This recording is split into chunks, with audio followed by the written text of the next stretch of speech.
In a sweeping wave of civil unrest, thousands have been arrested across U.S. colleges amidst a surge of anti-Israel protests.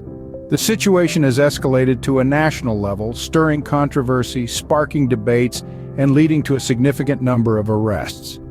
The timeline of events began with pro-Palestinian student protests at Columbia University.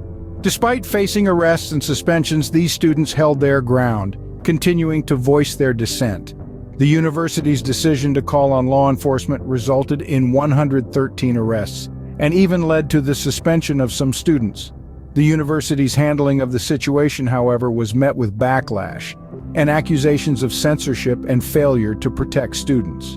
In the wake of these protests, a wave of similar demonstrations swept across other universities, culminating in a massive protest encampment near the White House at George Washington University.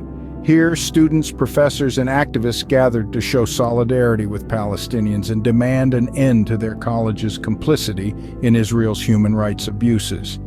However, these protests were not without counteraction. Pro-Israeli counter-protesters made their presence known, and accusations of anti-Semitism from pro-Israel politicians were countered by student activists. Amidst all this, Israeli Prime Minister Netanyahu condemned the protests, triggering a response from Senator Bernie Sanders. As the situation intensified, President Biden's stance on the issue came under scrutiny. His emphasis on upholding free speech and the rule of law while condemning violent protests was met with criticism from students. His support for Israel and handling of the protests led to disapproval among young voters, potentially impacting his re-election prospects.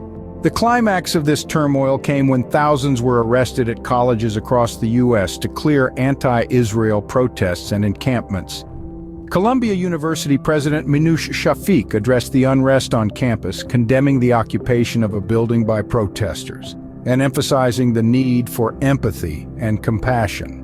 To summarize, the key points of this situation include the initiation of protests at Columbia University, the spread of similar protests across other universities, the establishment of a large protest encampment at George Washington University, the backlash against President Biden's stance on the issue, and the eventual arrests of thousands of protesters across U.S. colleges.